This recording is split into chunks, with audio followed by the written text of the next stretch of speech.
नमस्ते छात्रों। आज हम 10वीं कक्षा के लिए और 9वीं कक्षा के लिए जो एक व्याकरण के अंतर्गत जो महत्वपूर्ण प्रश्न आता है, शब्द और उसके भेद, इसके बारे में आज हम जानकारी लेंगे।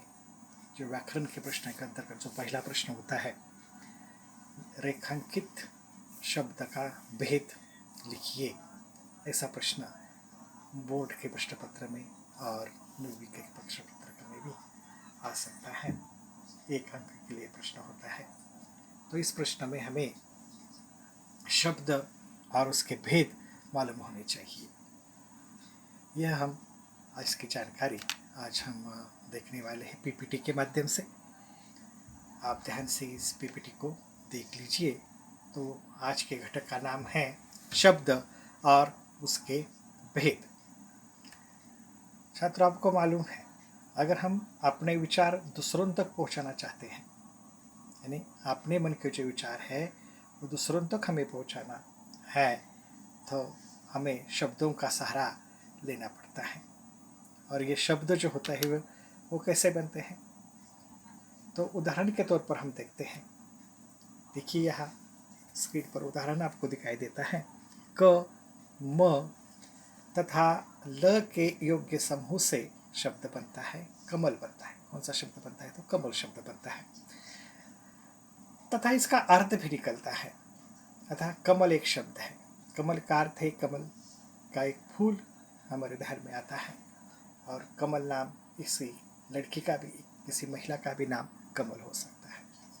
किंतु अगर यही शब्द हम इस प्रकार लिखेंगे ल क म, लकम, तो यह जो शब्द है लकम, यह भी इन्हीं 3 अक्षरों के मेल से बनता है, पर उसका कुछ अर्थ नहीं निकलता, इसलिए अब शब्द नहीं होता। इसका मतलब यह हुआ कि अक्षरों के योग्य समूह से कोई अर्थ निकलता है तो उसे शब्द कहेंगे। तो उसकी परिभाषा क्या होगी? अक्षरों के योग्य अर्थ के समूह को हम क्या कहेंगे? शब्द कहेंगे। अक्षरों के योग्य अर्थ के समूह को हम क्या कहेंगे? तो शब्द कहेंगे। तो आया समझ में शब्द किसे हम कहते हैं? तो व्याकरण के अनुसार ये जो शब्द होता है उसके कई प्रकार होते हैं, 8 प्रकार होते हैं। उसके उप प्रकार 8 है, लेकिन उस 8 प्रकारों में से 4 भेदों के 2 मुख्य भेद हैं। तो शब्द के भेद मुख्य तौर पर 2 है। एक विकारी शब्द और दूसरा अविकारी शब्द। विकार का मतलब होता है बदलाव। इसे विकारी शब्दों को हम सव्यय और अविकारी शब्दों को हम अव्यय भी कहते हैं। व्यय का मतलब है बदलाव, सव्यय का मतलब हुआ बदलाव के साथ, और अव्यय का मतलब है जिसमें कोई बदलाव नहीं होता। इसे हम क्या कहते हैं? तो सव्यय कहते हैं। तो विकारी शब्दों के 4 भेद है: संज्ञा, सर्वनाम, विशेषण और क्रिया। और अविकारी शब्दों के 4 भेद है: क्रिया विशेषण अव्यय, संबंध सूचक अव्यय, समुचय बोधक अव्यय और विस्मयादि बोधक अव्यय। तो शब्दों के भेद में विकारी शब्दों के अंतर्गत 4 भेद आते हैं। एक संज्ञा, दूसरा सर्वनाम, तीसरा विशेषण, चौथा क्रिया। और अविकारी शब्दों के अंतर्गत क्रिया विशेषण अव्यय, समुचय बोधक अव्यय, संबंध बोधक अव्यय और विस्मयादि बोधक अव्यय। अब आपको यहाँ बोर्ड प्रश्न पत्र के लिए एक महत्वपूर्ण ट्रिक मैं यहाँ बताना चाहता हूँ। अगर आपको, जो मैंने पहले बताया कि जो बोर्ड प्रश्न लिखे प्रश्न आता है कि अधोरेखांकित शब्द का भेद लिखिए, तो वहाँ एक ऐसा है कि यहाँ विकारी शब्दों में से वो जो अधोरेखांकित किया जाने वाला जो शब्द है विकारी शब्दों में से होगा, और वो जो शब्द होगा उसके 3 ही प्रकार के भेद होंगे: एक संज्ञा, सर्वनाम या विशेषण। इन 3 प्रकारों पर आधारित ही ये शब्द होगा।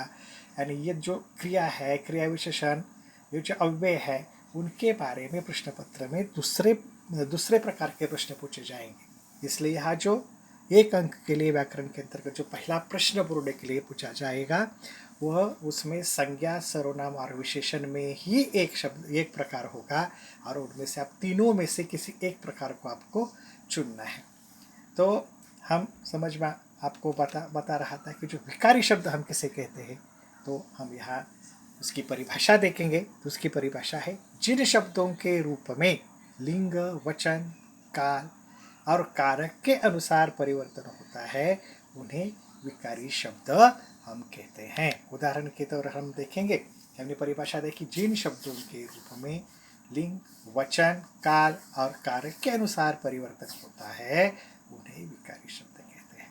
उदाहरण के तौर पर जैसे यहाँ एक शब्द लिखा है लड़का, ये एक संज्ञा है और उसका हम लिंग बदला यानी लड़की किया, उसमें बदलाव होता है। मैं यह जो सर्वनाम है उसमें भी मैं का मुझे होता है।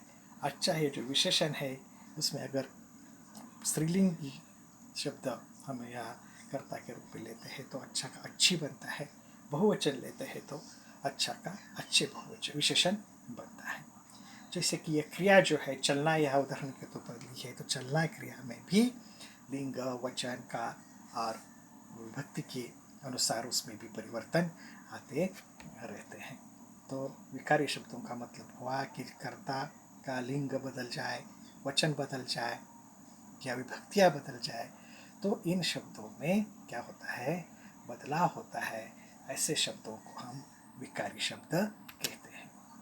अब दूसरा प्रकार है अविकारी शब्द।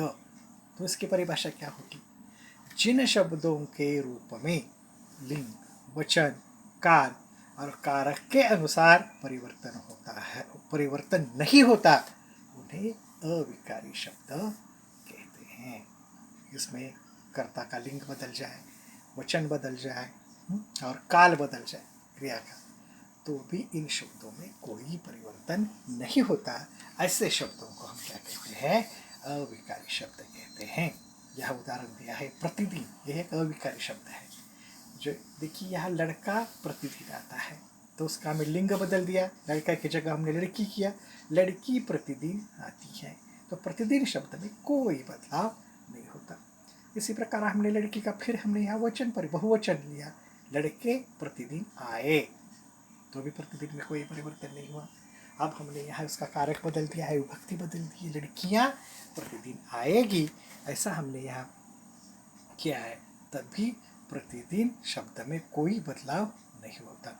इस प्रकार हमने यहाँ देखा कि जो शब्दों के भेद होते हैं, विकारी शब्द और अविकारी शब्द, और उसमें विकारी शब्द संज्ञा, सर्वनाम, विशेषण और क्रिया, और अविकारी शब्दों के पे हमने देखा अविकारी शब्द यहाँ हमने देखा क्रिया विशेषण अव्यय, समुच्चय बोधक अव्यय, संबंध बोधक अव्यय और विस्मयादि बोधक अव्यय। इस प्रकार शब्दों के कुल मिलकर 8 प्रकार है, विकारी संज्ञा, सर्वनाम, विशेषण और क्रिया, और अविकारी क्रिया विशेषण अव्यय, संबंध सूचक अव्यय और विस्मयादि बोधक अव्यय। इस प्रकार ये जो शब्द है वो 8 प्रकार हमने आज देखे हैं।